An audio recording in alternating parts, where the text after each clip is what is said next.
Jasho la mwili linaonekana, la moyo halionekani, wakati wote tuko uwanjani, lakini ndani tunapigana. Nyota angani zinaangaza, ndani yetu ni giza tu, na hatusemi maumivu tunayobeba. Nani atauliza? Nani atasikia?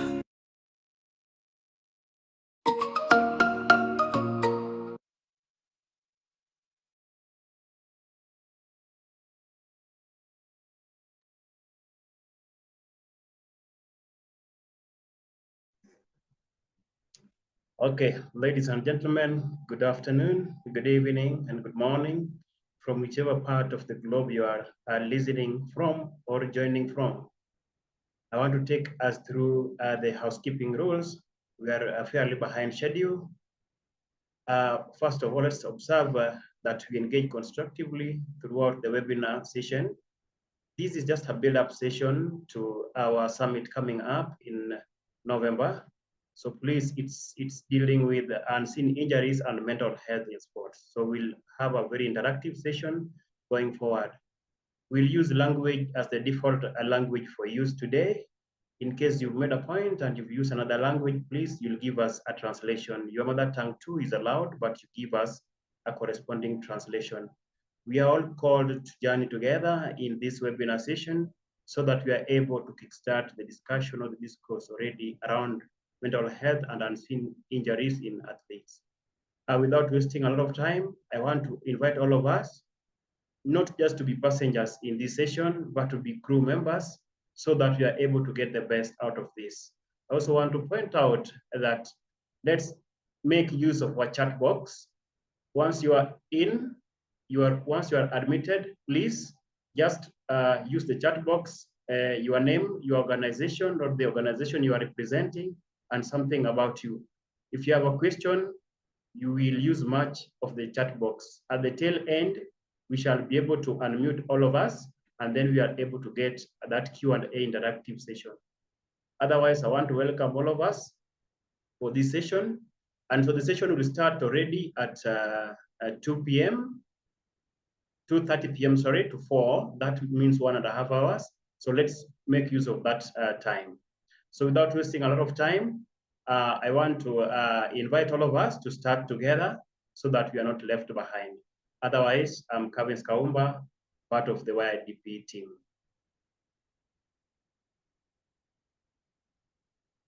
And so without wasting time, I'll invite our founder and the CEO, Collins, to give us opening remarks. Collins, please.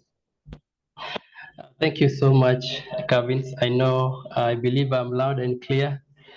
Thank you, esteemed colleagues. Thank you, panelists and delegates, and our partners who have made this event a success, and who have come together to build up and bring resources together to make our upcoming summit a success. And 1 week ago, we convened to map the structural deficits of our sports ecosystem. We identified failures in financing and physical care. Today, we execute a deliberate analytical pivot. We move from systems visible architecture to the athlete's interiority to interrogate the dangerously undermined psychosocial dimension of athletics life. This pre-summit today is designed to be more than a discourse. It is a working session intended to transcend problem identification and facilitate the co-creation of actionable frameworks. This directly addresses our fourth pre-summit objective to co-develop, co-create policy and programmatic recommendations for systematic interrogation. Our work at Youth Initiative Development Program, particularly through the Ebenezer Stars Football Academy, which is a grassroots-focused academy, and our 5 mental and physical health soccer tournaments that we've hosted in Kasarani constituency for the past 5 years has served as a longitudinal field-based need assessment, engaging averagely over 50 teams in total. We have gathered significantly qualitative data. This data confirms the central thesis of today's meeting. The mental health challenges facing our youth are not isolated incidents, but a predictable outcome of a system where institutional support is nascent at best, and socio-cultural stigma actively precludes help-seeking behavior. This brings us to our first objective, to conduct a rigorous analysis of the unique mental health stressors prevalent in African sport. Our grassroots work validates the problem statement. We see how the political economy of pressure, where sports is the sole vehicle for socioeconomic mobility and amplifies anxiety and identify crisis. However, analysis without a clear implementation pathway remains an academic exercise. Therefore, we must also focus on our third objective, to disseminate practical, evidence-based strategies to cultivate psychologically safer supporting environments. Our experience shows that the primary support network, the coaches and mentors, suffer from critical capacity gaps. They are fast responders by proximity, but lack the training. A co-implementation goal must therefore be the development and deployment of a scalable psychological first aid curriculum tailored for the sports context and schools. This is a low-cost, high-impact blueprint to begin building a culture of care from the ground up.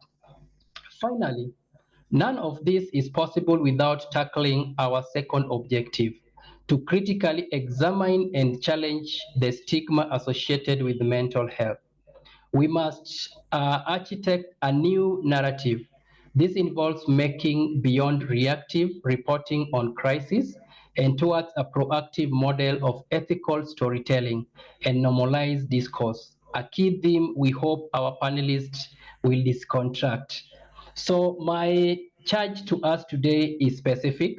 Let us use this 90-minute session effectively to deconstruct the stressor, moving from an anecdote to typology, define the core competencies needed for a fast responder curriculum for coaches, design a blueprint for embedding mental wellness service into institutional governance, from community clubs to national federations.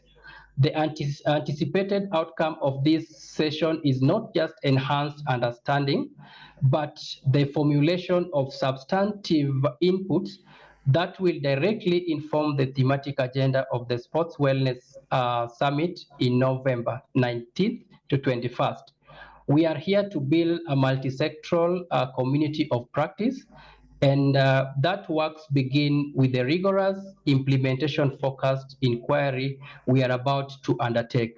Let us begin, and thank you so much, Kavins. I would like, at this particular time, I would like to welcome our moderator, who is a very good friend of mine from KUTV, that is Mr. Boniface Odhiambo. He will be able to introduce himself, because maybe there is some development and achievement that he has made so far that I'm not aware of. Over to you, Mr. Boniface.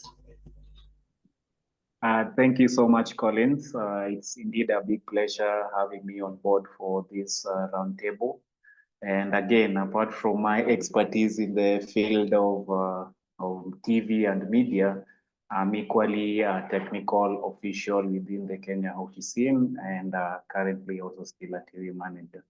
So I just want to welcome everyone to this important conversation on scene injuries addressing mental health in young athletes. I want to begin with a simple truth. The strength of a forest is not in its oldest tree, but in the healthiest of its seedlings. And so too, the future of our sporting world rests not on the today's champions, but on the well-being of the children who are just discovering their love for the game. Too often we wait for the storm, public breakdown, career-ending injury, a burnout, before we think to check on the root of this problem. So wisdom teaches us that true strength is not built in the midst of crisis. It's quietly woven into the fabric of our beginning. So prevention is usually the most profound form of care.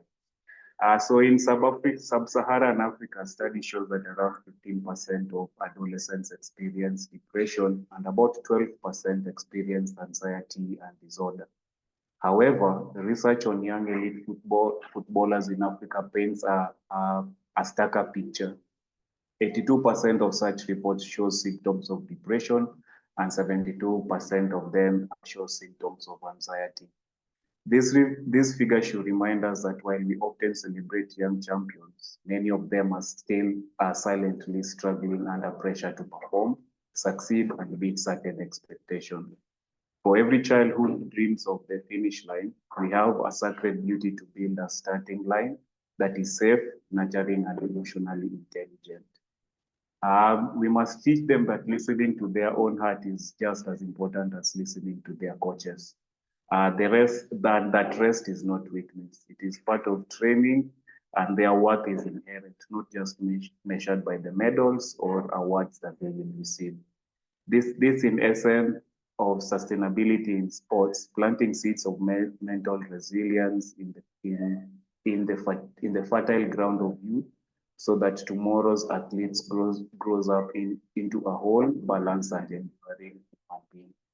Today, we will not be discussing temporary fixes as Collins has suggested. Rather, we will be giving timeless wisdom, which can be carried out even for future days. How do we create environments where children and adolescents can thrive in mind, body, and spirit? This is going to be a pertinent question as we start this discussion and even in our future plans.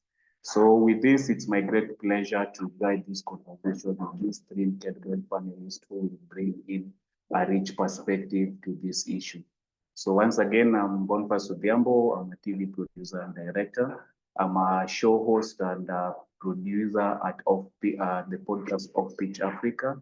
I'm a media educator and a consultant as well. So before I introduce my guest, again, I wanted to say a big thank you to Youth Initiative and Development Program for organizing such important discussion. And not only that, bringing all these like-minded minds together. So with that, I would like to briefly start with one of my panelists, Mr. Collins Olimba, who is a passionate coach at Cheza Sports Academy. He has dedicated his career to nurturing young talents, focusing not just on skill, but on holistic athlete development. So, Mr. Collins, if you're there, I would just want you to give a brief intro before we can also introduce the rest of the panel. To you, Mr. Collins.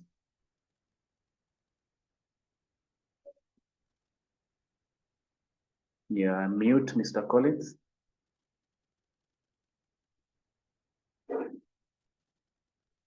Not yet.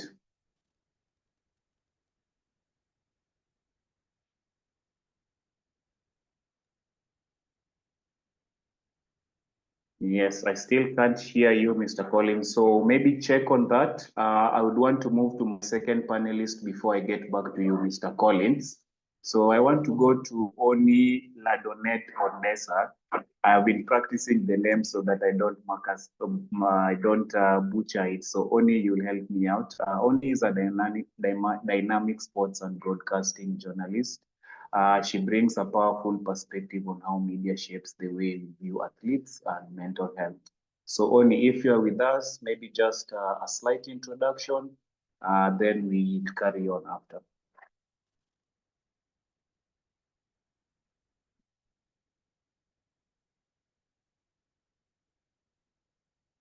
Is Oni with us? Collins and Calvin? Yes, she's on mute.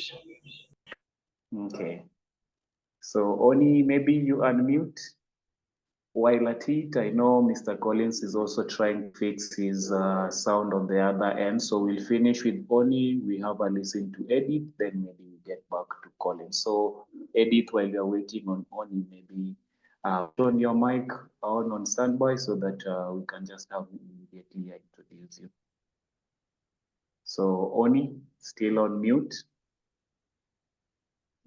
Oh, good afternoon, everyone. Actually, I've been having some issues with connection, so the network has been breaking, and I was not able to hear what she said earlier. The only thing I heard was only unmute your mic. So please, if you could take that again, I would really appreciate it. So thank you, Oni. I started off by just introducing the whole topic, and I am at the point of just introducing my panel so that we can have some sort of a background on who you are and the expertise you're going to be bringing onto this discussion.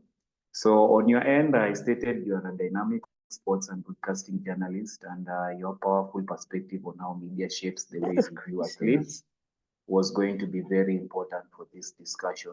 So I was just opening the platform to you to do maybe develop more on what I've not said about you, and maybe just touch on the topic slightly before we can hear from Edith. Okay, thank you so much. Well, I'm actually happy to be here. It's a pleasure for me to be here. And honestly, I'm Oni Ladonet Dessa, a broadcast and sports journalist based in Cameroon, currently in Douala. I work for Spectrum Television. And not only that, also into marketing and communication for athletes. So it's a pleasure for me to be here, like I mentioned earlier. And when I got this topic, honestly, I was so happy to be part of it because I think the first time I came in contact with, or I got to understand how important it was for you or for athletes, for journalists to communicate about mental health for athletes, especially youth athletes, was back in 2023. I went back to my hometown in Kumba. Unfortunately, now Cameroon, the English part of Cameroon is going through a crisis. It has been on for over 10 years. And I was discussing with a coach, and he told me, he had a point where the team, his youth, under 17, sorry, under 14 at that time, was not performing well. They have this youth tournaments that they usually organize, and they were not performing well. They had issues. The same for the women team. And he says he decided to call in a sports psychologist to just have a chat with these people. And he says they had lots of trauma going through playing football, and they had a lot of issues, anxiety problems. And after that, he saw a change after that talk.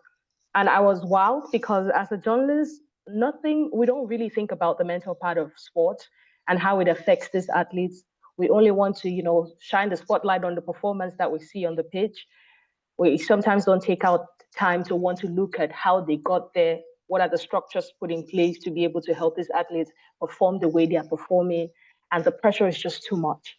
So it got me thinking, and it made me realize, oh, this is an aspect that we're currently neglecting. And every day or each time we see an athlete, we want to give them that tag, the next Lionel Messi, the next Cristiano Ronaldo. We just find it easy to want to do that because we see that, oh, this is a 14-year-old or a 16-year-old that is performing well, and the next thing you're giving him a great tag or a huge responsibility. He's going to be the next Samuel Eto'o. Let me look for a Cameroonian legend. He's going to be the next Samuel Eto'o, but that's so much pressure you're putting on this. Awesome. Because every time if he's seeing himself all over social media and they're saying he's going to be the next Samuel Eto'o, the pressure becomes a normal. So honestly, I was so happy to be here, and I'm looking forward to all the discussions. Thank you so much for that, Oni. And I think we have the perfect people on board. Collins, the coach on board. And then this will open the door for us to have a counseling psychologist also. And we have Edith Sakwa, founder and leading counseling psychologist at Flourish Counseling Services, who works at the intersection of mental health and personal development, particularly for young people. So Edith, maybe just an introduction. more on what you do at Flourish and what wealth of experience you're going to be bringing for this discussion. This is your time, Edith. Thank you so much. Good afternoon, all. My name is Edith Sakwa Wasike. I'm the founder and CEO of Flourish Counseling Services. We are based in Westlands. And I'm also the lead counselor, or we call it counseling psychologist.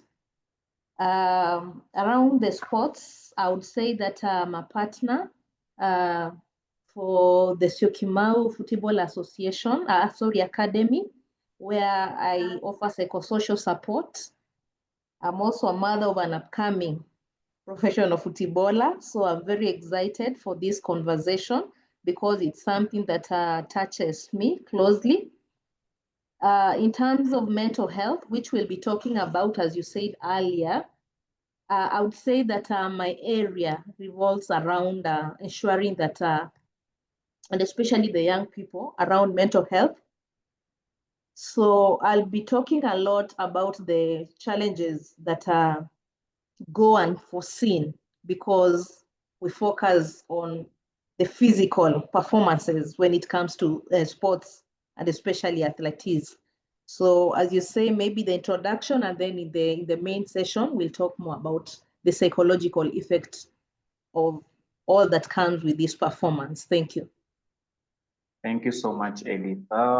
I want to go back to Collins, Collins Olimba, coach at Cheza Sports Academy. I believe you have set it now and your mic is on. So maybe let's just have your introduction before we delve into the conversation.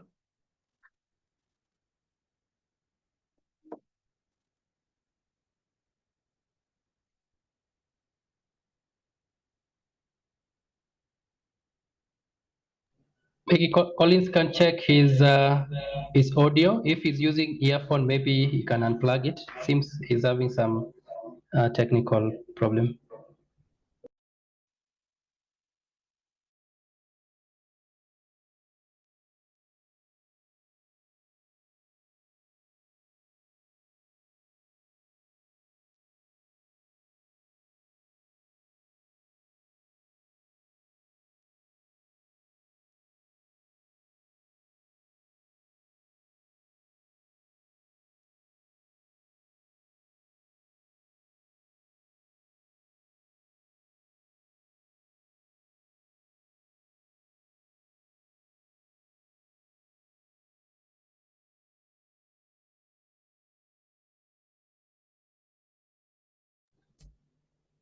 Okay, he said we proceed. He will join us shortly.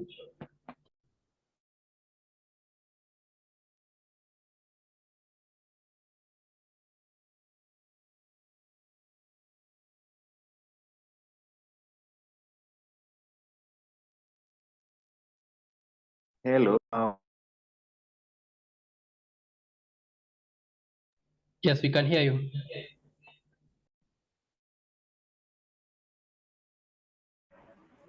Unmute yourself. Boniface, unmute yourself. Thank you for that. Just back to it. Many of the prevailing mental health frameworks and products of a Western or individualistic context, from your clinical experience, what is the single most important adaptation or cultural nuance we must integrate when designing mental health wellness programs for young African athletes? And what is a practical first step a coach can take to implement that understanding in the world right now?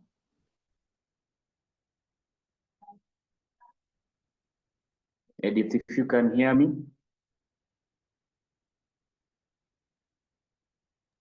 Sorry, just come again.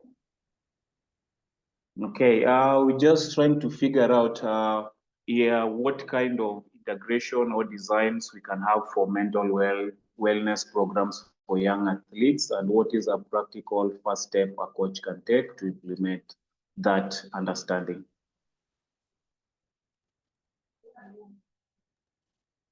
Yeah, okay, thank you so much. Yeah, the practical steps that we can do to include or integrate, for me, I would say the psychological support system into the program for the athletes, first is to appreciate such forums like what we have today. So I would say the key thing is find out how do we break the silence, because what is killing us on mental health, it is the silence. And coming from Africa, we know there's a lot of cultural beliefs and myths around mental health. So we need to create spaces that will help us to break the silence so that we open up conversation, even in the field, during practice, immediately after. We create time for people to do debriefing sessions so that they're able to get comfortable along the conversation to do with mental health. Again, it is also important to include trainings for the coaches and the support system that are working with our sportsmen, so that in terms of psychological first aid, like we do with physical first aid, they need to be equipped with those skills for them to be able to identify specific players. And because they know them, they're able to pick some of the signs, we call them early signs, of maybe issues like anxiety, depression, burnout, unless they're equipped with the right skills such as listening, active listening skills, observation skills, referral skills, for them to know these are danger signs that we need to pick up and refer to the professionals. So the coaches and the support system also needs to be brought on board for them to be equipped with the first aid on the psychological aspects. I'll also say alongside that, it is also important to include maybe the teams to partner with professionals to conduct quarterly sessions so that we don't have to wait until there's an issue or someone waits for referral for them to be taken up for support. So maybe quarterly sessions for the athletes to be empowered and get to interact with information and even do self-assessment. I'll also want to say that it is important to include, like integrate various, we call them faith-based institutions, because sports people interact a lot in the community with our faith-based partners, the churches, the imams, the pastors.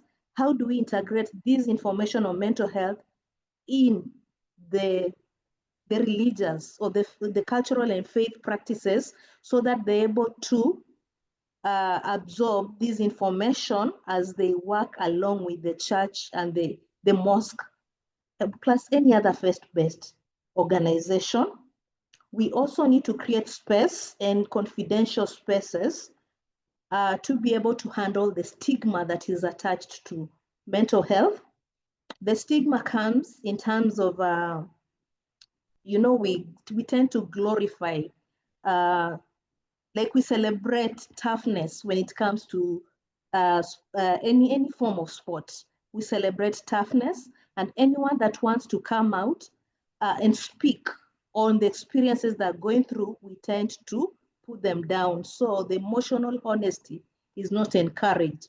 So for us to create that, or rather be able to handle the stigma and the fear of losing out in terms of being selected for competitions, because I know as an athlete, maybe someone will say, I'll not be selected for a certain competition, so let me keep quiet, or let me just hold on, and then I'll be able to handle this on my own. So create safe and confidential spaces whereby we're able to train the peers, the athletes among themselves, like peer counselors. You pair 2-2, or you also introduce group therapy sessions among themselves, so that they're able to share experiences and see how they can handle, or how the other person has handled before, to empower them even before we bring in a professional. Again, another thing that hinders the mental health support is, I think, the cost and time, because now the time constraint for an athlete, they need time to prepare, train, and all sorts of things that comes with that, and the cost implication of counseling and any other psychosocial support. So I would suggest that it is important maybe to identify affordable athlete-centered counseling centers for people that are willing to partner and support the athletes, so that they're able to create time alongside their busy schedules, and also offer friendly, cost-friendly charges for them to be able to get the support that it is needed. Lastly is to encourage that in the program that is being used for the coaches, let's encourage the rest, recovery, and life balance for this individual. Because yes, it is about winning, it is about performance, but again, we are saying we need to take care of, as long as we are taking care of the physical, we need to take care of the mind of this individual for them to deliver. So is it possible to also have a place for the coaches to encourage that rest is important, recovery is important, and how do they look at their life balance? So it is not just one thing that is working in their life. Maybe using a component that we call wheel of life to help them to look at every area of their lives and be able to assess themselves and see how do they balance on all other areas, so that they're able to grow and become these an integrated person in the society, that when one thing is taken away, they're still like whole, complete human being. So for me, I would say that these are a few of the ideas that I would suggest we integrate into the program. And again, the policy aspect is also very important, that as the Ministry of Health and the sports, they also need to look at how do they integrate the mental aspect as part of the curriculum for the trainees or the athletes. Thank you. Thank you so much, Edith. I think the need to have such kind of conversation really is important, as you put it, and also how we can break the stigma of us having such kind of conversation in our side of the world. So these are very good pointers you've kickstarted us off with. And I'm already seeing also in the comment section a bit on how coaches' mental well-being is also being touched on. So I'm hoping we might come back to you later after we hear from Collins, and then we can just delve more into that at a later time. I would want us to move on to Oni. You tell the stories of athletes every day. Bonnie, should I come in and yes, introduce myself first? So let me give Oni this chance, then I come back to you with the introduction and then just giving you a bit. Yes? Okay, thank you, Colin. So, Oni, you tell the stories of athletes every day. Sports media shapes how athletes and their families see success and failure. So, media narratives profoundly shape the environment in which young athletes develop. Often, they establishing public expectations long before an adolescent is equipped to manage them. With a focus on prevention, how can sports journalism move beyond reactive reporting on mental health crises and proactively contribute to a healthier athletic culture? So Oni, maybe share on this. Well, thank you so much. Over the years, I've come to see how the progression that we've been able to make as a media organ. I mean, last week I was discussing with a colleague of how there's this 15-year-old that was his first season in Cameroon's top flight, Elite One Championship. He played well, and all over the news it was, oh, he's the next big thing. He's the next big thing. But last season he played well. This season we don't know where he is. So now people are looking for what may have happened to him. As a media organ or as media personalities, how to be more active in addressing mental health issues is, first of all, is talking about the process and not definitely sounding the results. Most of the times we see these players that have performed well on the pitch and we do not know what happens behind the scenes.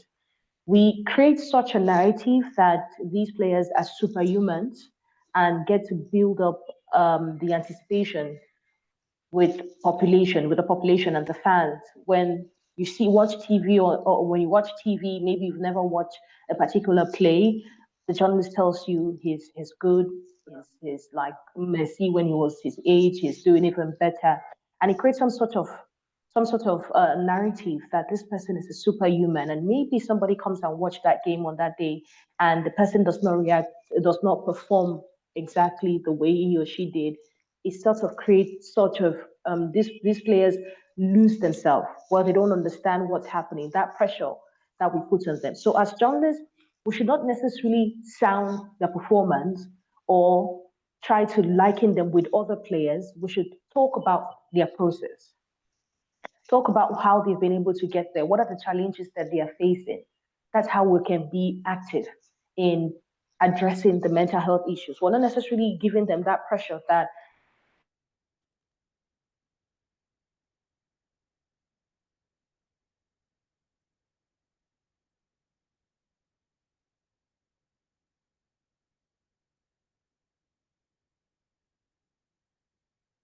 We have lost Oni. You've lost Oni. So maybe we'll just figure out where we get her and give her a bit more time to finish off on her thoughts. So at this particular point, I wanted to welcome Coach on board. Coach, already I'm seeing a situation where guys are asking about the well-being of the coaches themselves in handling such kind of conversation.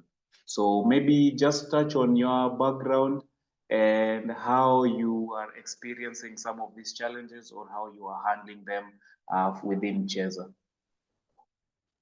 So Collins. Yeah, thanks, Boniface and Collins, for having me. I believe now my audio is sound now. Way much better, Collins. Yes, sorry, I've had to change a device. I think I didn't know, I couldn't figure out. Yep. So thanks for this forum, and it's one of the most important forums we need in the modern space of growing the game, particularly in Africa and these parts of the world. My name is Coach Collins Olimba. I'm a coach at Cheza Sports Academy. I'm also the director of the club. So by extension, I'm the administrator.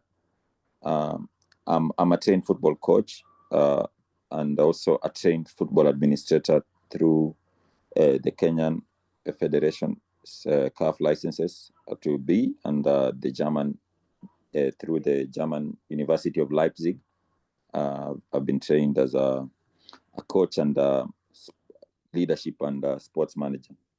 I have a coaching and youth coaching working experience over 15 years, and I'm very honored to be in this forum. Already I've been able to hear a lot of insights from the two other panelists, and it's interesting. So I'll speak to some of the ideas that I appreciate in terms of mental wellness. As is it only rightly said, we focus more, the journalists have been focusing more on the performance rather than the process. I know most youth coaches are on the process, and that's where the meat is in the bone. That's where the meat is. So I'm happy to say that's a happy place for me, where you appreciate the process, and a coach is one of the most targeted in terms of mental challenges, and coaches suffer the most. I'll speak to directly some of the challenges, particularly grassroots coaches suffer. They are the most hit in terms of substance abuse and drug and substance abuse. They're the most hit regards the financial kind of challenges they meet. So they are kind of suffering anxiety, depression, and challenges like those. So for a coach to be able to try and overcome those, there's the realistic approach to coaching that you need to have, where you should appreciate your environment, appreciate the successes that have been there previously, and try and work on yourself. One of the best ways to work on yourself is continuous learning and continuous interactions and forums like this. Participate and interact with various coaches, study. One of the treatments of mental wellness includes playing. So for footballers, mostly one of those that they overcome is they play. So play is one of those. For those that do charity work, it's also one of the main means of healing kind of anxiety, depression, and mental illness. When you give, you feel some fulfillment. When you support people, when you support younger players and you feel they have achieved some goals, that's very fulfilling. Read and go to church or the mosque. Religion is one of those healers of mental challenges. That's among many other things. I think I'll be happy to jump in the rest of the forum, but I believe that a coach has the biggest part because he is the one who indirectly goes to affect the athlete by pushing or mirroring his frustrations to the athlete. So a coach must be very, very, very stable. Thank you. Okay, so immediately, Collins, maybe just to stick on with you. So how do you personally talk to these kids about fear, failure, or even burnout? How do you go about this at Chesa Academy? For Chesa, primarily being younger players, I believe in not really failure per se, but I believe in teaching failure. Like you must accept to fail. You must appreciate. And I don't look at the performance, I look at the process more. Just like we say in coaching, potential over performance. So my approach would be personalized attention. I might be a very talented athlete, and we have this theme in Chess of express yourself, where we believe the player is an individual self. The expectations and the needs of an individual players are different. I'm probably maybe very, very, very talented. My potential is to play at a high league. I'm probably playing this for healthy living. I'm playing this game for recovery. So the specialized and personalized attention of an individual player is an important. And before you are a coach, you are a person. So you need to be human first before you become the teacher. So that's some of the approaches that I do myself and encourage the coaches to, including having forums so that we have them giving players individualized attention. Thank you for that, Coach. Maybe back to you, Edith. I know a lot of some of these pressures is usually coming from the adults towards the kids and in return to the same coaches. So how do we help adults tell the difference between normal pressure and harmful pressure or harmful stresses?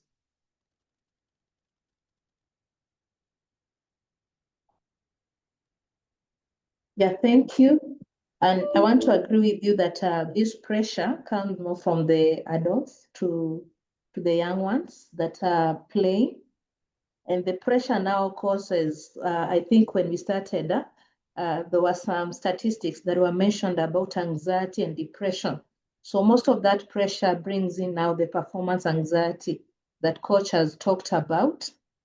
So yes, like now for Flourish Counseling Services, we have a program that focuses on parents, whereby we take the parents through the process of training them on how to accept their children the way they are, and help them come up with, we call the process, just as the rest have said, the process-oriented goals. Because for sure, the outcome goals are the ones that are causing the mental health issues, because it's about winning. It's about becoming better. So maybe I can just take us through briefly on what we do when these pressures are there for our athletes. And we empower these with the parents and the coaches to be able to identify and support them. So the first thing, especially for the athletes or players, let me call them players because we are looking at different sports. The first thing we know, to them, what is important is winning, the outcome. It's what is pushing them. But with that winning, yes, you might be performing well, but it doesn't really mean that you'll always be that person, because it is always about what will become of me next time. So the first thing is we encourage them to recognize how they are feeling. Like, we help them to calm down, pause, and ask them, how are you feeling? Are you able to put a name on exactly what you're going through? Are you able to label it? Yeah, so that they're able to notice and know exactly how they're feeling. And the first thing for them to pick, which is easier to pick, is the physical symptoms. When we are all going through anxiety, it is so easy to pick physical symptoms. Maybe mentally they might lose, they might miss along the way. But ask them, how are you feeling? They'll say, I have a tight chest, maybe shaky hands, racing thoughts, dry mouth. Whenever they say this, maybe to a coach or to a parent, clearly you know that this is anxiety setting in. The aim of this is to help them to increase self-awareness and just to get to know how to name emotions and reduce the power that is attached to those emotions. Another thing is also, once they're able to be in that space of awareness, we help them to identify what is the source of this pressure. Yeah, yes, as much as my parents want this for me, the coaches want this for me, are you able to identify the root cause? Because if we tell you, breathe in, relax, yes, you're working on that anxiety, but do you know the cause, the source? So the source could be fear of failure for them. Maybe the pressure is coming from within or from the parents or the coaches. It could be the source as judgment from fans. Yeah, we've seen fans sometimes also put a lot of pressure to the players. They might be looking at the past performance. And so they're comparing between what they did before and what they're going to do. And then also a lot of them are overcome by self-doubt. They don't believe in themselves. And you see, most of our players are validated by the outcome. So whenever they go down or they don't achieve what they have planned, they lose confidence, or the self-esteem is affected. The third thing that is also important is to help them to shift the mindset. Like, we help them to reframe the anxiety as energy. Yes, when you think of anxiety, most of the time it is a negative energy. But how do you use this energy to focus to come out as an energy that encourages you to perform so well? So instead of saying I am scared, and then you say, you know, it is giving me this energy to help me to focus and perform, but not to stop. So how do you play with the mindset of the player? So we also train them on how to help their young ones to work on the mindset. We also come up with the grounding techniques, like the breathing in exercise. That one can be done during that time when they're just about to get to the field. So we teach them a deep breathing exercise. For example, we have the common one, we say the box breathing. You breathe in like a deep breath through your nose, you hold for 4 seconds. I know we've done that before. Doing it, going, yeah.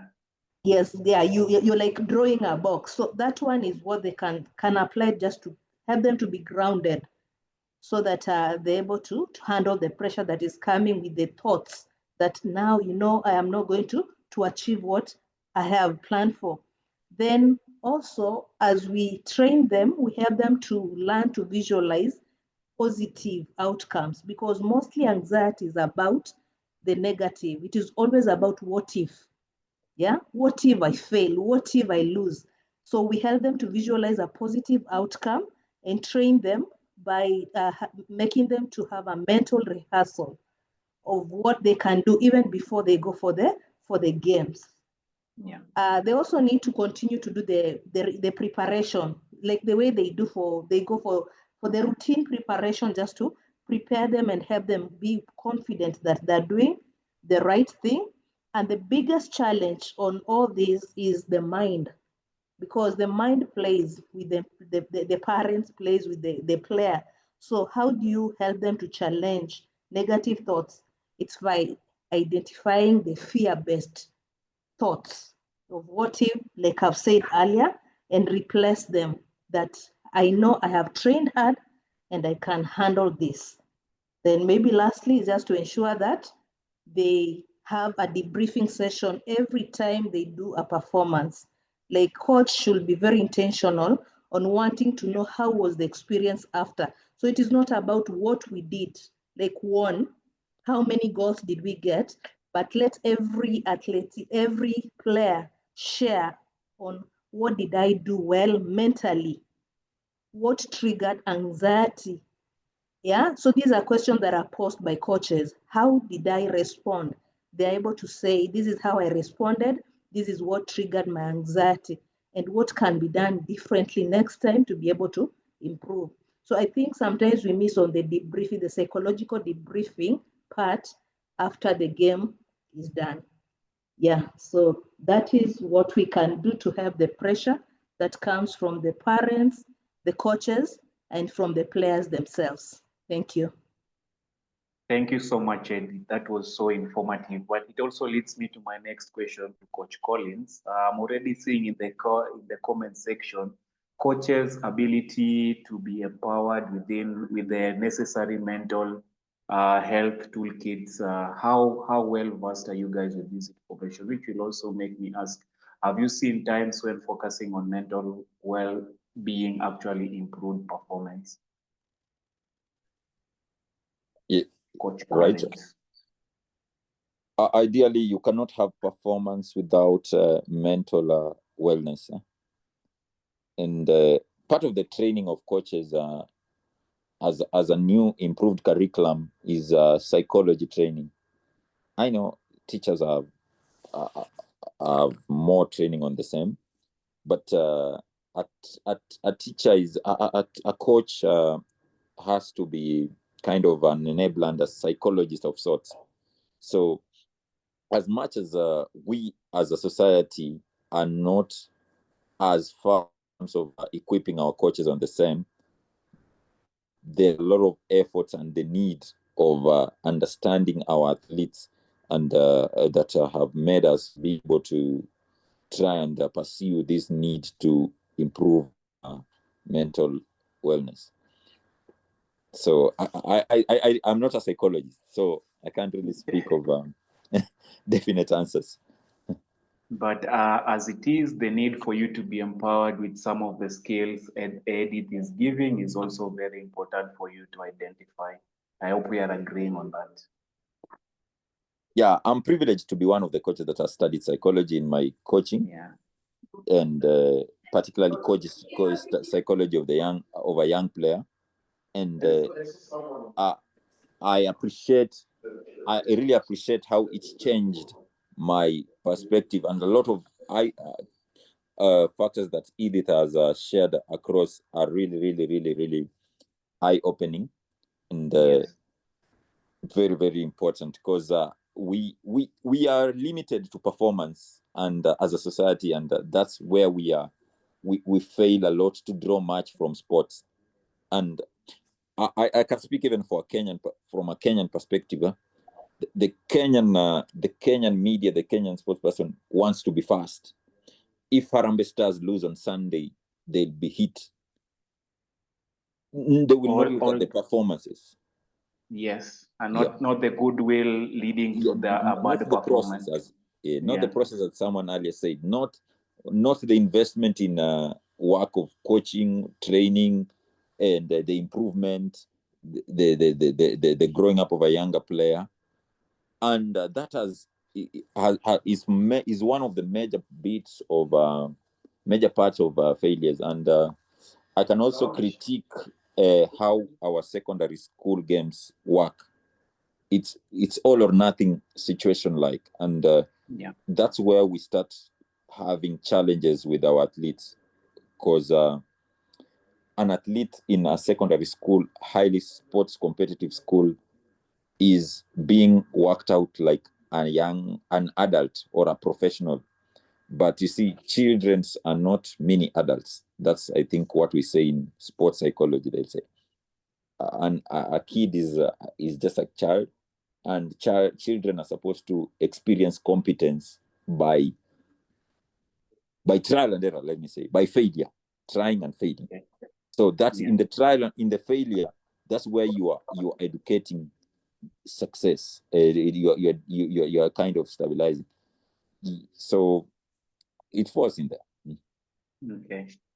Thank you so much, Coach, for that. Seeing Oni is back with us, so maybe just give us so that we can get a perspective on this, on how journalism shifts narratives around mental health in sport. We were cut off by internet, but I'm seeing her back on. So Oni, maybe just share where we left you off. Yeah, so thank you so much. I mean, I really did enjoy what the coach said, that most of the times journalists are just, quick to react about a failure on the 17. You're quick to judge the players, judge their performance, and you do not know what goes on behind the scenes, and you not get to look at what is happening behind the scenes. But as journalists, one way for us to be more of proactive, we should be proactive about mental health. I think it's we need to be versed with mental health when it comes to athletes, because many journalists, first of all, are not aware of that. Many journalists are not thinking down that line because they don't find that, or they haven't seen that as a need. So first of all, journalists themselves need to be versed with mental health problems in relation to young athletes, in relation to sports. They need to be able to understand what is happening, understand that this environment they are training in can maybe lead them to anxiety or to depression. So journalists should be able to be versed with mental health issues when it comes to sports and for these young athletes. And also journalists should be able to rethink the language. The language you would use for an older athlete is not the same thing you're going to use for a younger athlete. Somebody that is so young, that's coming up, you don't want to put them in a box where you're giving them unnecessary pressure by comparing them to someone that's bigger, or you're comparing their generation to a previous generation, or you're comparing their situation to another person's situation. I've seen it today. Lots of journalists are comparing young athletes here in Cameroon to the Lamine Yamal. Those are two different environments. You cannot bring them together. So it's understanding the environment, and also don't bring that pressure by bringing unnecessary comparison. And another thing is to be compassionate towards these young athletes. In Africa, the pressure is too much. People have already said what is being said is if you're older, you might not get scouted. That's it. That's even the situation. If you're older, you aged, you might not get scouted. So the pressure is on these players when they are young. Everybody wants to perform at optimum, giving their best, even if they haven't reached that level of training. They just have to do everything so they can stand out amongst the crowd, and that's already a lot of pressure that you're putting on them. So when you see such a situation, journalists should be compassionate towards these young athletes. It's a situation where you're asking them about questions that are in relation to mental health, not just their performance. How do you feel about it? What was it like preparing for this game? Things that really have to touch problems, that has to touch mental health aspect, not just the performance. So I think we should be compassionate and considerate towards these young athletes. We should avoid premature comparison when it comes to these athletes, and also elevate stories. The first speaker talked about how we don't have models in Africa that are talking about mental health issues. And I think if we can have one person in Africa that talks about it, another athlete or a young athlete watching that is going to be very, would know that it's something that is normal, and they need to, what they are feeling is not strange, it's not in isolation. So stories of people that have talked about mental health should be all over the media. It should be highlighted. So young athletes that are watching understand that what they are going through, people have gone through, and this is how they're able to surmount it. So it should not be that we wait for when something happens, when somebody's posting that this is what they are going through. We should be able to ask those questions that would lead to these athletes opening up about their situation. And also, we should, in as much as we're asking questions for them to also open up about their situation, we should also learn to know our boundaries. Because as a young athlete, there are times that you post so many questions and go beyond what you're not supposed to post, where they have not developed to answer just because you feel like maybe they're performing in this particular area. And on the 15, you're asking him questions that are beyond him, even if he's playing with the senior team. So we should be able to understand the kind of questions we're asking. Make sure that from time to time, we should talk about mental health. It should be something that is continuous, not even time to time. It should be something that's continuous on the media. People actually should be able to understand that it's normal. These young athletes should be able to see models. So I think that's how journalists can be more proactive in talking about mental health and advocating for, better practices. And there's another issue that we've underlooked, especially here in Cameroon. In a team, an academy, they need to have a psychologist that talks with them. There are so many things that have been happening, but in academies across Cameroon, you don't see that. I don't think they even think having a psychologist is of utmost importance. They don't value that. And year in, year out, we let that pass. It's be something where we always get to draw the attention on. This is what needs to be done. It should be done the right way. If you're working with young athletes, then you should be able to have somebody that is going to take care of the mental part of it.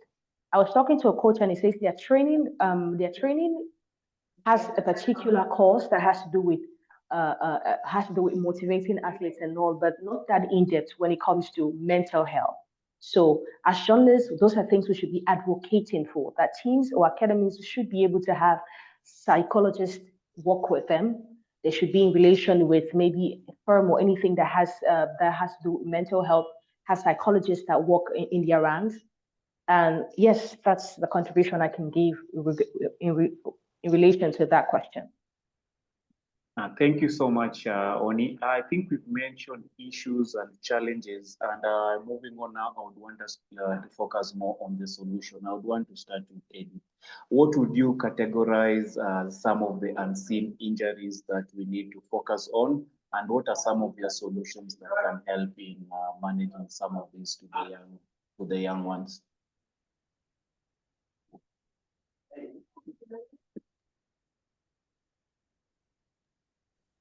Yeah, thank you. So we have a number of, and we call them unseen injuries because these are hidden wounds that our players go through with, unlike the physical challenges that can be seen and be pointed out. So maybe just to name a few of them, I talked about performance anxiety, which is on the rise. This is unseen, but unless now you're very close to these athletes to get to understand what they're going through, you might just see them put a face of confidence and they're performing, but they go through a lot of anxiety due to fear of failure, making mistakes, letting other people down, or even that might even end up leading to chronic stress, panic attacks, and even quitting the sports altogether. Another foreseen injury, I would say low self-worth. I think I also mentioned that because that one is tied to performance. That these young athletes may start believing that they're valuable when they win or perform. Yeah, so a poor game can feel like a personal failure, and that it affects the self-worth. And for any person, we say self-worth is like the roots of a tree. If you have low self-worth, your main tree is shaky. You're not grounded. So you need to have your value based on who you are, not what you do. Then we can also talk about burnout as an injury. That yes, these are emotional, physical, and mental exhaustion that they go through due to long hours of training. Yeah, with high expectations and very little rest. So burnout is another one. There is identity crisis. Remember, we are talking about young players. So these are people that are in their age, they're also trying to find themselves, who they are, trying to answer that question of who am I without this sport? Like I'm known, every person in the community knows me as the best child in the estate, maybe football or whatever athletic. But now without that sport, if that sport is taken away from you, do you think as a young player, you're able to define who you are. So there's crisis identity that is going on around those people that are trying to find themselves and say who they exactly are. I know fear is also a major challenge that they go through, and the fear of disappointing, because it's not like in the olden days when young boys used just to play football and that's playing, there was no investment in it. But nowadays, parents are really investing, take their children to academies, ensure that they have all those sorts of support.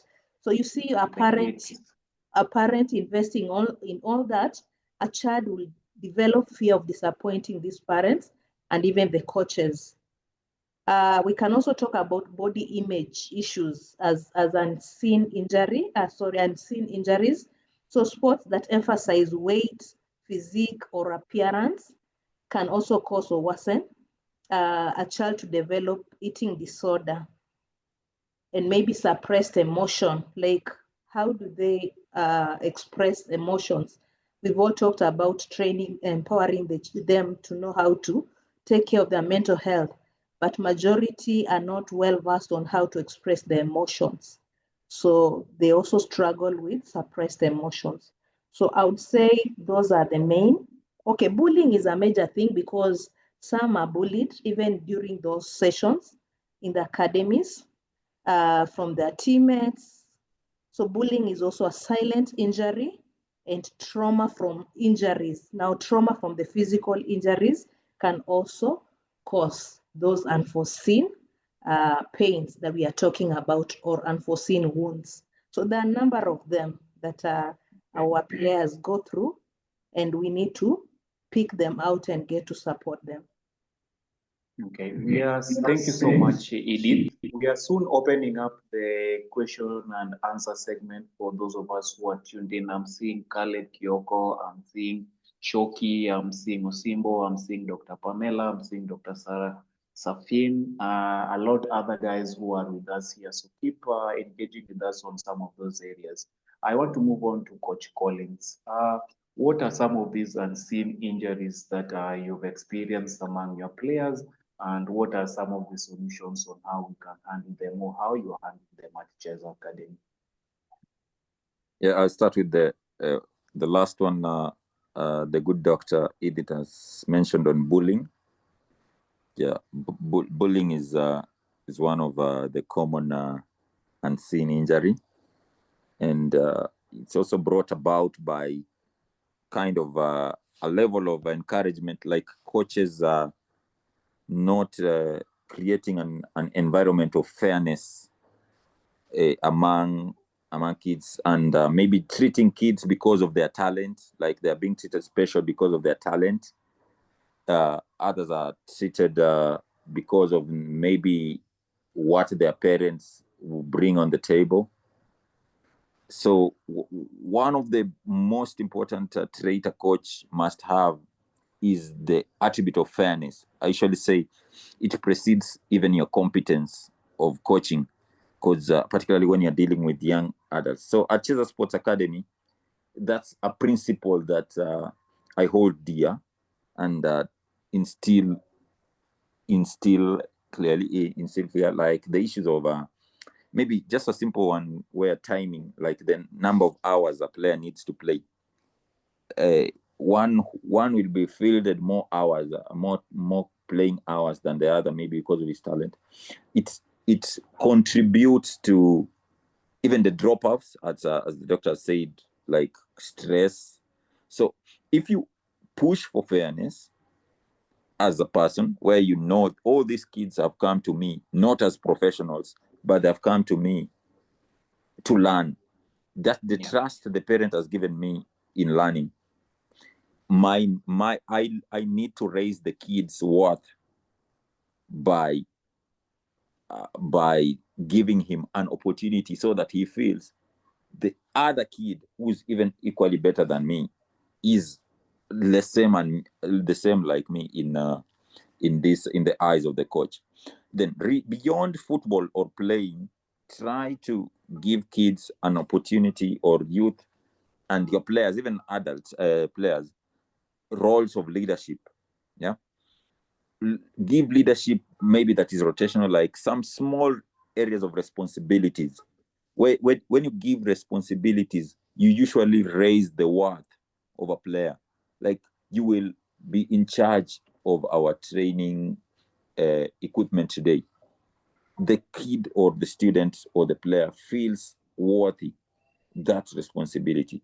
When we are kind of intentional about it, where we are just doing it today, okay, like, and also allowing kids to have, or I'm speaking about kids, but it's not necessarily kids, all players, even the adult ones. In fact, the adult ones are the ones that are really affected by the psychological challenges and needs, because they have really gone through a lot of traumas to get to the highest level.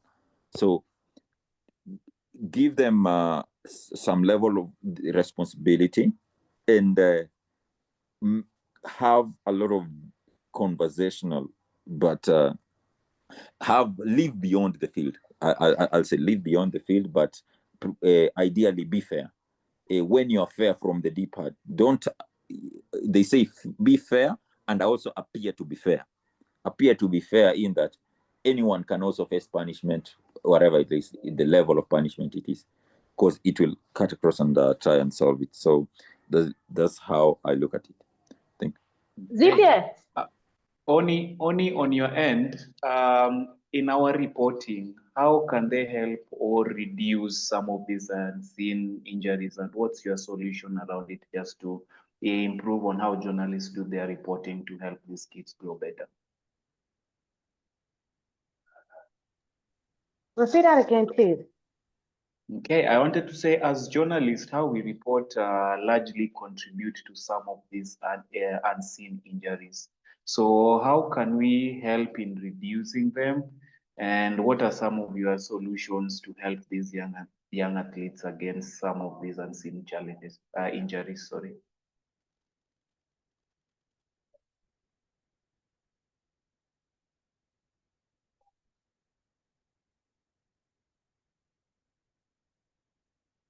Is Oni with us? Oh, I'm with you. I'm with you. Yes, some of your Okay. solutions in just reducing these unseen challenges in our reporting as a journalist. Okay, well, so the solutions I propose is we should educate as journalists that communicate. We should definitely speak out on these issues that they're facing, educate the public about these unseen injuries, about anxiety, about depression, about these injuries that many of them cannot see, educate them and how it affects these athletes and instances where these athletes have been affected by these cases. So we should educate the public about these things every time we're reporting. They should be able to understand that these are things that athletes are facing, and that if they are given the required help, then it's going to help ease the situation. And also the stories, we should be human when telling our stories. Instead of just talking about, statistics, clinical terms, we should also talk about the experiences that are surrounding these individuals, the experiences that surround them, the environment that they use. So we should use personalized stories to tell, humanize our stories. And another way also is to, challenge stigma. We should challenge the stereotypes that are associated with these young athletes. In Africa, they say depression is not a thing, or many people believe it's not a thing. But we should be able to challenge those beliefs by bringing stories that speak to people, explaining to them how this affects people. So I believe that's the core message I would want to pass, or solution I'd have to contribute today. Okay. Thank you so much for that, Oni. We have quite a lot of respectable people within this field joining this conversation right now. So I just wanted to open the floor for any burning question for any member of the panel. We can tackle it from any of them, or if it's directed to one specific person, then definitely they'll be asked to respond. If not, Collins, you can also help if there are any questions on the chat box also that we might pose to our panel. We have like 2 or 3 minutes because now we've again gone past the agreed time.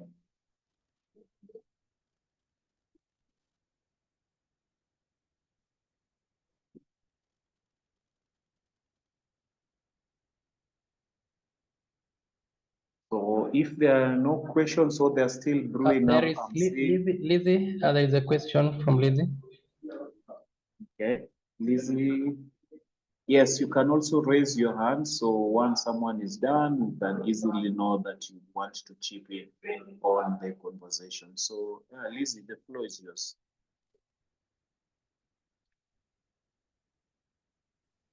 Hi, yeah, I was having an issue just unmuting myself. So, Boniface, just a quick one to any of the speakers. Ideally, we're talking about the solutions they have for the unseen injuries, but then some of these injuries lead to other things, like the way they were saying depression and mental health, that leads to physical harm and at times leads to, a disability that now becomes something that an athlete has to, live with. And I needed to know, in terms of working with private sector or even the government, are there like sustainable measures put in place in trying to kind of pick up this issues before it ends up to, if not an injury that leads to a disability, maybe self-harm or harm to other people. We've seen athletes harming their families or families harming the athletes themselves. So I just need to know if there's a sustainable measure that has been put in place that can be used for athletes within the country. Thank you. Thank you so much, Lizzie, for that. Maybe we get second or third question, then we just delve on them as I go. I'm seeing Saint Baraka's hand is up. So Saint, go ahead.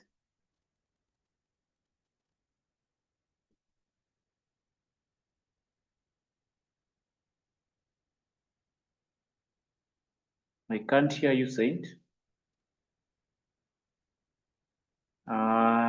Let's see what Bio has. Bio also has their hand up. So please just unmute and pose your question. Direct it to any of the panel or just leave it open to all of them.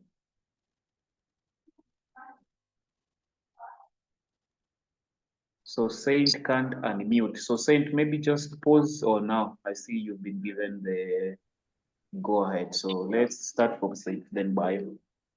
So mine is more or less of a question.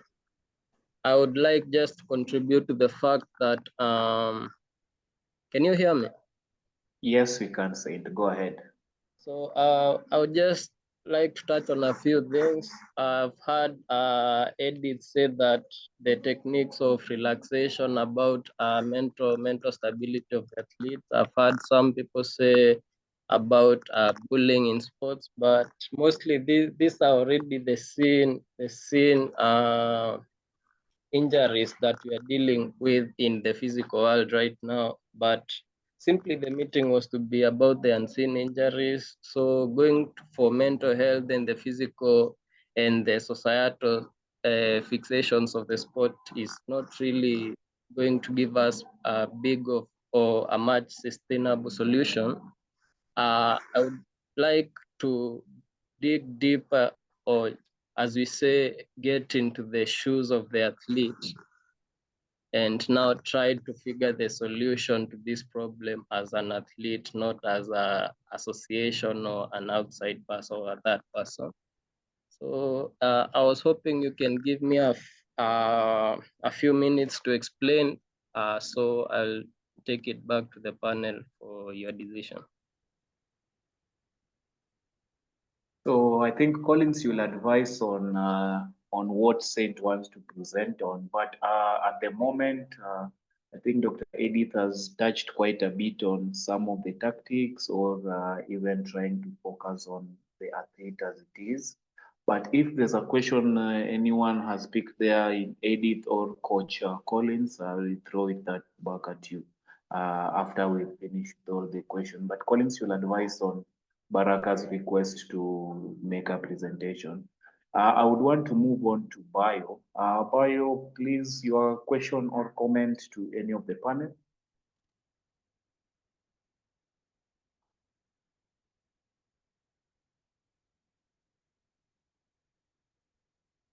Okay, Bio seems not to be audible. Hello. Yes, go ahead, Bio. Yes, thank you very much for this amazing program. It's been very good listening to you all. And I just want to share some few stories from my end and also end with a question. By the way, I am from Sierra Leone, and also football is a popular sport here. And interestingly, we have one of our most talented football player and who has won like the top goal scorer in our local league here 3 times. And it's a dream for every young African player to travel abroad and play at top level.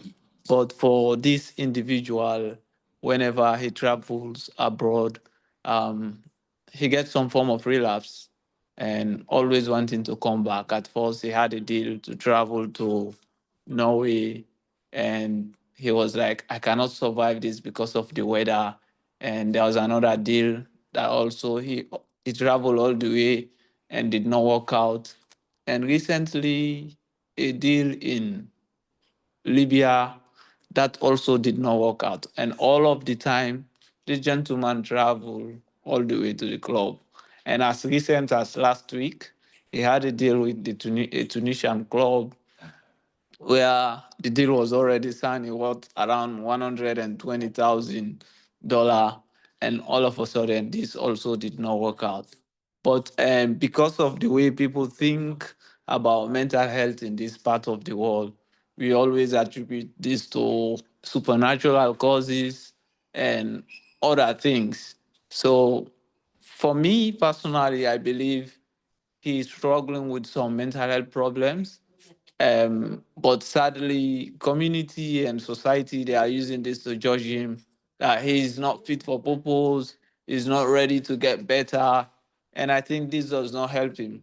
So maybe it's important to empower coaches, but also football associations. Maybe I think CAF or FIFA should emphasize the need of putting aside a psychological unit in every football association to look after athletes' well-being, because this gentleman is a very talented man and he has represented the country at the AFCON and he's still doing well. When he returns home, he plays the local league. He's like on match, one of the top scoring strikers. So in as much here, we were trying to empower coaches. Also, it's important we we look at the football associations themselves to be able to put aside a mental health response system to look after athletes, because this is very important. And yeah, thank you very much.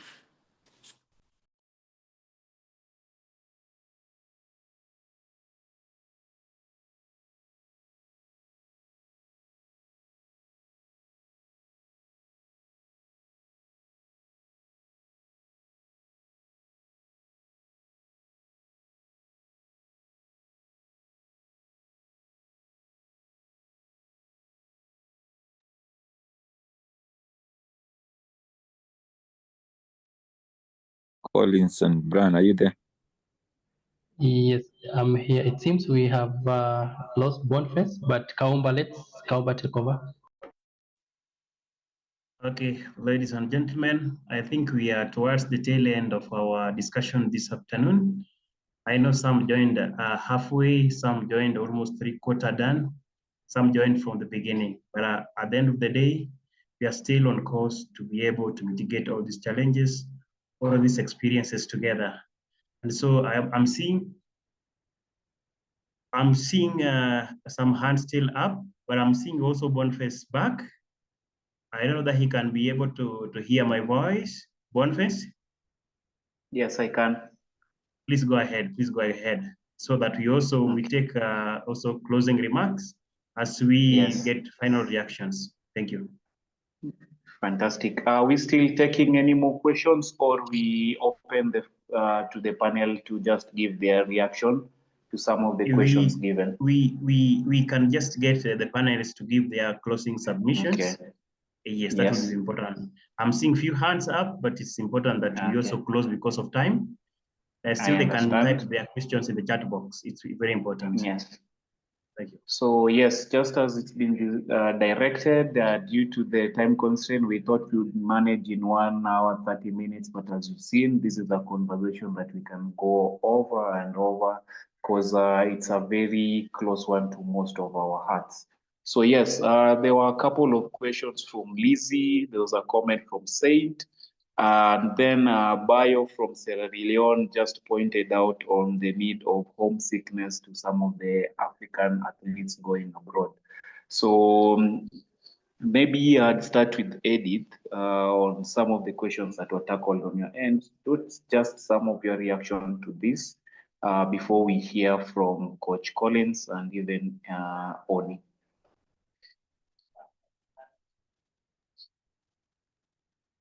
Thank you so much for those good questions that have been raised. I would want to say, I'll give my perspective from the counseling organizations, because I know Lizzie has asked about sustainable measures, both from government and private sector. So I may not speak a lot about the government, maybe Coach would want to say something about that, but from the psychological counseling firms or organizations, I would say that the deliberate measure that has been taken is to work together, especially with academies, because in terms of, we call it psychoeducation. So we have programs that align to empower the coaches and the players at the academy levels, but these are personal initiatives that are being done by different institutions. In terms of bringing a player on board, it's a very important thing, which was mentioned by Saint, that it is also good because yes, we are giving our perspective from the professional perspective, but we also want to hear this person on the ground tell us their story and what they feel that they need, because all these measures may not apply to everyone equally. What applies to someone in Madare may not apply to someone maybe in a different place. So I think in future, it is important to consider also having a balanced representation whereby we have the player on board to also give us their experience. But what I would say is it is a good place to start, that the most important thing to do with mental health, as we all know in Africa, it is highly stigmatized. And so people coming out to talk about what they're going through, it's not easy. So having such forums and helping them to know that it is important to normalize talking about it. So let people first be comfortable talking about mental health, so that by the time you're introducing measures, they're able to embrace and work with it. But at the point we are at, I would say it is a good start just to create awareness and for everyone to know that, yes, we are seeing these people shine, but they're going through a lot even to become the person that we are seeing. Thank you. So Edith, maybe while at it, just give us your closing remarks before we have Coach Collins on board. Okay, my closing remarks. I would say that mental health illnesses are real. Let us all from different areas be willing to talk about it. Just as I've said earlier, let us end the stigma, because if we are so quick to judge and minimize some of these experiences and think these are small things that we might end up losing most of our young people that are coming up, but they need compassion and support. So for me, I would say mental health issues are real, they're treatable. If people are able to seek help, other than the awareness that we are talking about, we also encourage that those who feel that with the simple strategies we are sharing, they're not able to overcome whatever they're going through, let them be comfortable enough to seek professional help, whereby now we'll do individualized support in terms of counseling and even maybe coaching in whatever area they're going through. But all in all, I am happy that we are talking about this, and it is the right time because our young people are very aware of themselves, and the social media is not sparing us. They have so many other people that they're looking up to and they want to become. So when we talk about it, then they know that yes, it is important to look up to those big people, but they have to start from somewhere for them to grow and become those other people that they look at as mentors. Thank you. Thank you so much, Dr. I want to move on to Coach. Are there measures in place to ensure this happening, or is government involved in some of these activities? So, Coach Collins, help us break down this as you just make your closing remarks as well. Thank you. Okay, I can't speak for government either, but okay, I'm intrigued and I'll be very interested to know Saint Baraka's perspective. It's good, the idea of mental wellness, particularly, and stigma in Africa, I can tell you is a new phenomena. So we are not perfect, and there's no, it's a new, and we encourage the initiatives the likes of Collins and most of us here are doing to try and build consensus and have these discussions, because there has not been a discovered way of doing it, because it's something that is new to us. And I was keen to hear from Saint Baraka's what he wants to say on the unseen injuries, because from Edith's point of view, a lot of them she mentioned about the low self-worth. How do you know someone has low self-worth? You'll just see the change of behavior, and Edith, I think, has drawn, has shown, has opened my mind on a lot of it. So the more we have a lot of these forums, the more we also kind of build consensus, and let's try and have like a coming together of minds and people in the different sectors, so that we can also influence policy at government level. Because even at just the technical level of the game, the government is still not done enough, because it still doesn't understand it. There is how they believe it is supposed to be, but we coaches are still feeling like, oh, that's not how it should be done. So for mental, I think it will probably maybe take a little bit longer, but the signs are there to be seen on how our younger people are struggling, and even ourselves. Particularly, I can say we are speaking a lot about the athletes, but let's not leave behind the coach. As in my years of coaching experience, I know how many grassroots coaches have dropped off despite producing and making talent and helping a lot of talents. They have dropped off because of their own personal kind of challenges, emotionally, mentally, family, and the stigma that is even around the career coaching. So I appreciate this forum, and I'll encourage we have more of this and major ones. It's been an insightful one, and we can continue learning from each other towards this difficult monster that is a mental illness. Thank you.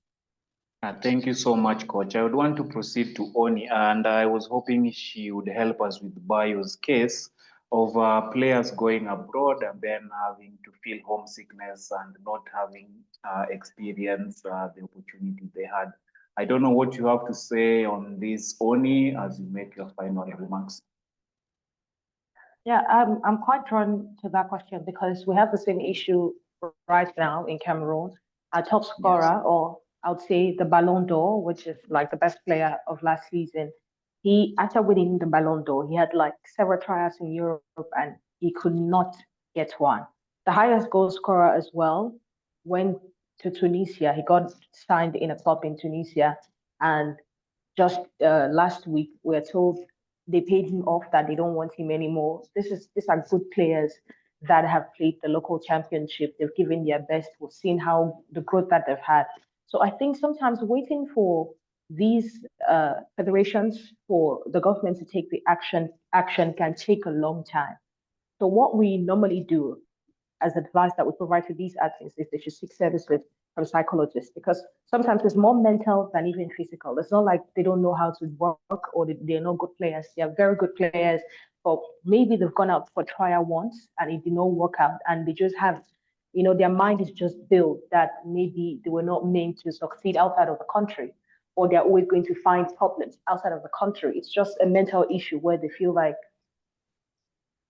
they will not do best, or they will not do well outside of the country, and it hits them down.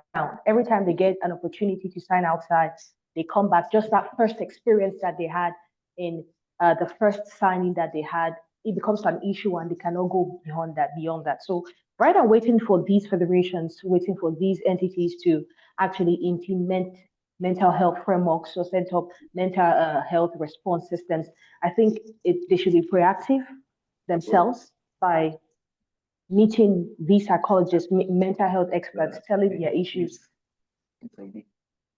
be able to talk about these issues, because sometimes sharing the problems that you've had when you had that problem, or the problems that you have in your first signing, is also another way of letting go of that mental burden that you have with you.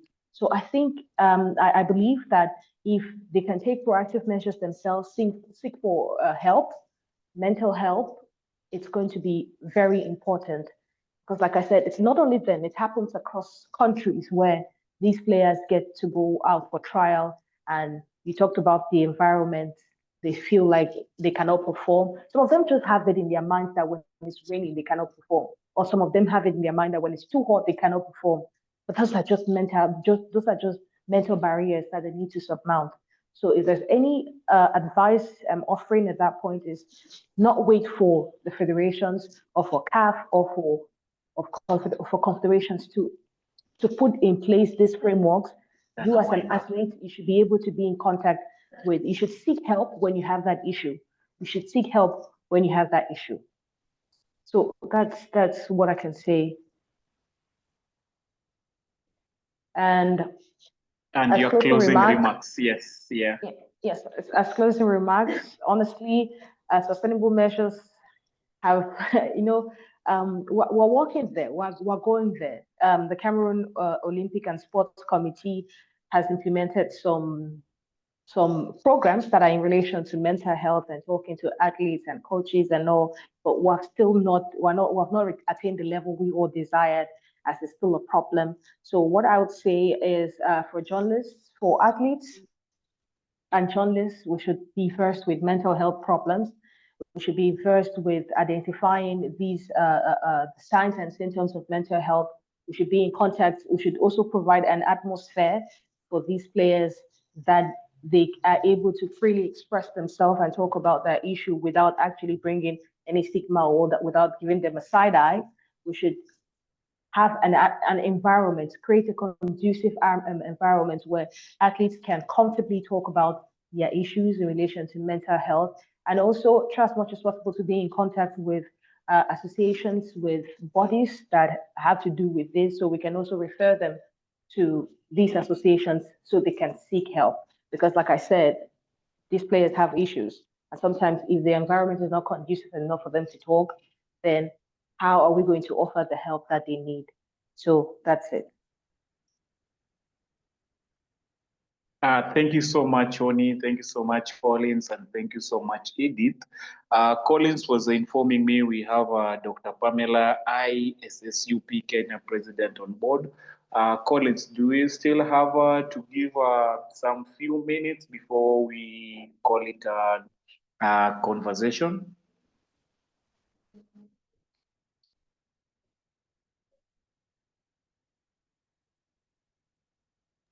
Yes, Dr. Pam is around. Pam, can you hear me?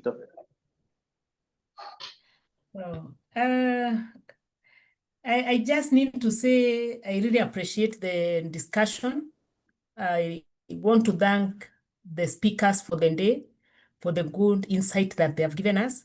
And even as Collins was saying, really this is the approach that we need to give our issues, a multidisciplinary approach, in getting to know what is actually happening and how then we can professionalize the space for psychological support for our athletes.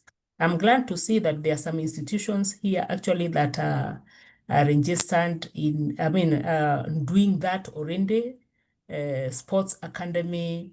And I like the fact that several African countries are represented. So our voice are being amplified. As we look forward towards the conference, I wish us well, and I pray that everything shall go well. As we have indicated, this is not a one-off. We want to ensure that this is replicated across Africa so that the great resource of athletics we have can really be able to benefit from the sports, benefit today and in the future, so that the talents that we have are harnessed for the glory of God. I want to thank you everyone who has attended, and I believe the next one we shall be able to even delve further into these very subject matters. Thank you. Thank you so much, Dr. Adia. And just to echo on what you say, the conversation has been across Africa. So I've seen members from Zambia, I've seen people from Kenya, I've seen Sierra Leone, Nigeria, Uganda on board. Those are just but the few that I noticed. So I want to thank you all for being part of this vital conversation. The numbers are sobering. 15% of all adults in Africa face depression, but among talented young athletes, that figure can rise to over 80%. This tells us that talent alone cannot protect our children, must be safe, emotionally intelligent spaces, long before the meals, fame, medals, fame, or pressure to achieve arrives. Again, I just want you to remember this: the strength of a forest is not in its oldest trees, but in the health of its seedlings. So as we live today, ask yourself, what seed will you plant to that next generation to ensure they grow not just as champions, but rather whole, mentally healthy human beings? I have been your moderator, Boniface Obiambo. I'm a TV producer and director. I'm also a host and producer of a podcast called Off Pitch Africa, where we have conversations with athletes across Africa. So again, a big thank you to Youth Initiative Development Program and all the partners that have been on board with us to ensure this conversation goes on. And it says this is just a prelude to the eventual summit that will be happening in November. So I just want to encourage you, keep on the conversation on online or even participating in some of the feedback platforms that we're going to give to get your feedback. Thank you again, Collins, and I would want to hand over to you so that maybe you just give us our next steps as we call it a day or an afternoon. Thank you again, everyone, for giving us your attention. Thank you so much, Boniface. That was a wonderful conversation, and I've learned a lot. And it seems that we are moving.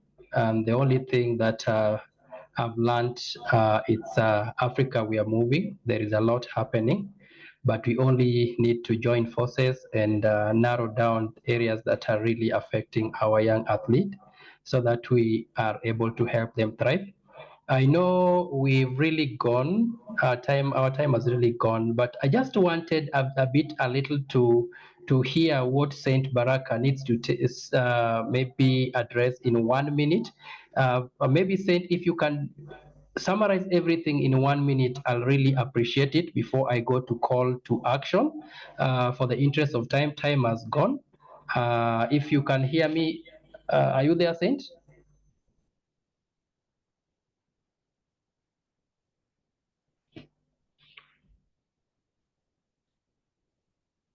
Saint is not there?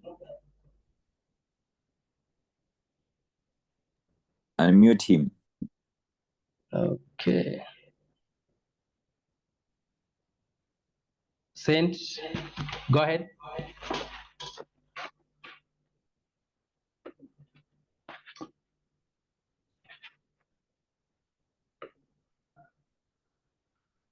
Okay, it seems the Saint. Oh, there you are. Please go ahead. I'm sorry, but this is a whole study, so it can be summarized in a few minutes. So I'll just give a tip of it, and maybe we can discuss more on the next meeting. Yeah.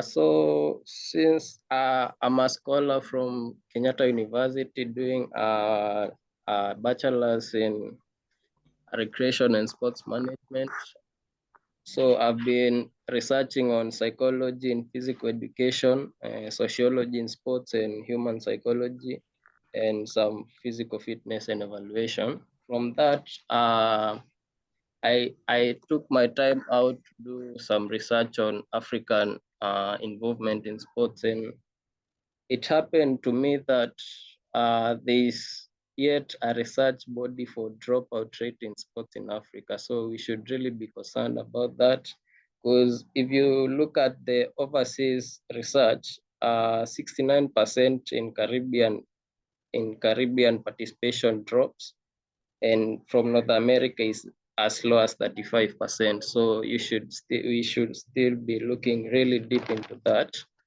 And I've based my research on some books. Let me mention a few of them. This mentor training with teams. It was published in 2006 by Wes Smith by PMC. Strength Condition Journal by Saldian Bareillas, and a few studies on neuroscience reviews, psychological resistance, and the reversal theory. So mostly in our, I won't say our continent, it's a general thing. We shouldn't be really concerned about what's going on in Africa, but we should be concerned about what's going on in sports, psychologically, physiologically, and still physically. So the biggest problems that athletes face, or just before we go to that, I would like just every person in this meeting to ask them this one question. This question that athletes have to ask themselves just right before they get into a sport. What's the main contributor to involvement in sports as an athlete? It will turn out that the biggest of them all is mostly intrinsic motivation, which is really pushed by talent. And at this point, if you view it from this point, you'll notice that the athlete is not participating in the sports. In the beginning of it, is not doing it for beneficial monetary status or any of that. He just feels the urge to play. And then another question you should ask as a coach, given since I've had someone in the panel talk about people being benched because of how much their family or their image in the media is influencing that particular institution they're playing for. You should ask yourself as a coach, or as us in this meeting, in this roundtable, if you had a really good athlete and a much, let's say, less efficient athlete in your team, and the less efficient one has more influence on you as a coach, and you're playing a final game or maybe a final match, and this particular game isn't even much of the trophy to you as a coach, let's take an instant that it's the determinant of your career, or if you lose the game, you get fired from the academy. So which player would you play for that particular match? I'll let you answer that for yourself. So basically the biggest threats in this are the unseen things that players go through, and even them themselves can't figure them out. And one of them is neurological mismatch. This is simply when the brain doesn't buy into whatever you are teaching it. You can practice as much as you want, but as much as you can get all the resources, you can get all the motivation, but your brain still doesn't respond positively to it. And then Thank you so much, Saint. I'll interrupt you for the interest of time. What you've said is very important, and I think we'll factor it in our next discussion. And our team, I'm sure, will reach out to you so that we can do a bit of understanding and also explore on how we can integrate it in our next discussion, or we'll be having series of discussion and see how best it can be tapped into to help our young athlete. So ladies and gentlemen, at this particular time, at this juncture, I would like to thank you all for taking your time. And we are very sorry today to such a powerful discussion, having to discuss unseen injuries, and we've delved into so many, and we know that we still have a lot to talk about. And because of interest of time, I'll just go straight to call to action. And we welcome you to our next event, which will happen on 14th. Next slide. On 14th. That is gonna be a twist on what we are talking about. But after this, we'll again talk about mental health, drugs and substance abuse prevention, and sports. So it's gonna be a series and interactive, and try to find out how we can help our young athletes thrive in what they are doing, and how they can also overcome a bit of the challenges that they are facing. And when they face the challenges, also they should be enlightened to know where they can seek help. So we're gonna talk about the dignity in play.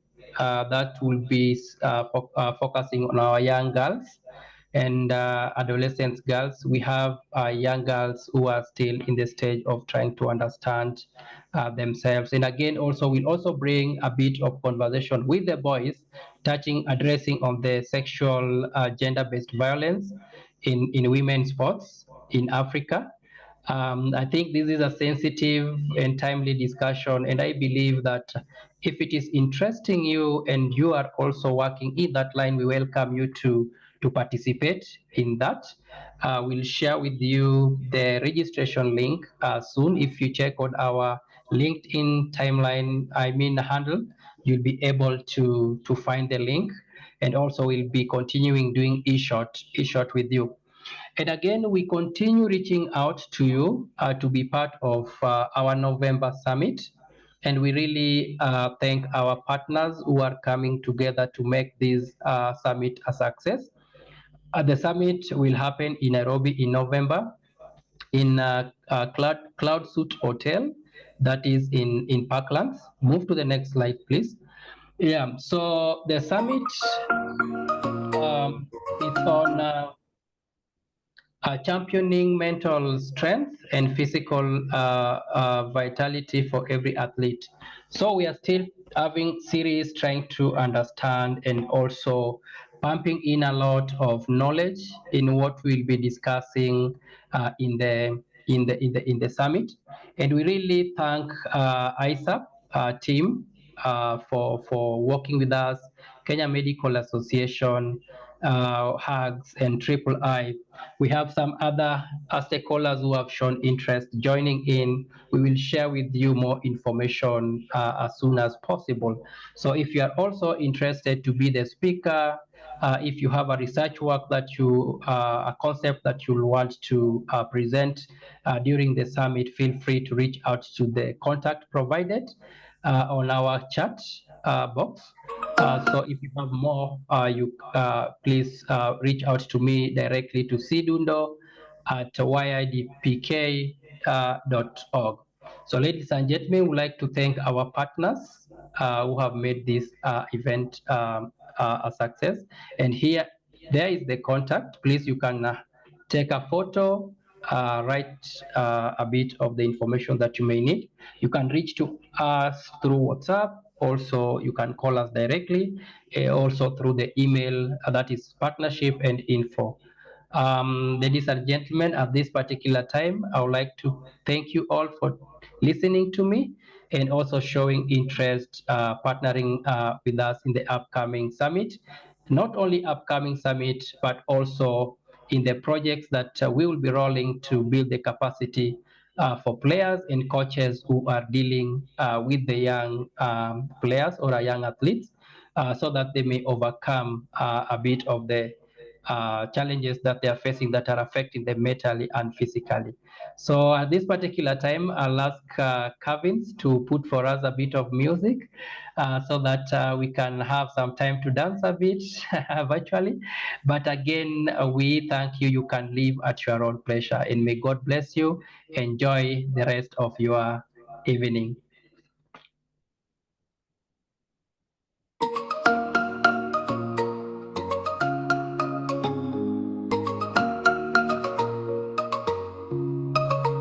Jasho la mwili linaonekana na moyo halionekani, wakati wote tuko uwanjani, lakini ndani tunapigana. Nyota angani zinaangaza, ndani yetu ni giza tu, na hatusemi maumivu tunayobeba. Nani atauliza?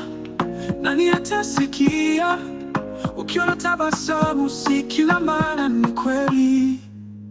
Majeraha hayajulikani, moyoni yanachoma sana. Tunacheza, tunakimbia, lakini ndani tunaumia. Majeraha hayajulikani, machozi hayadondoki wazi. Sauti zetu zisisikike kimya, twahitaji tiba ya kweli.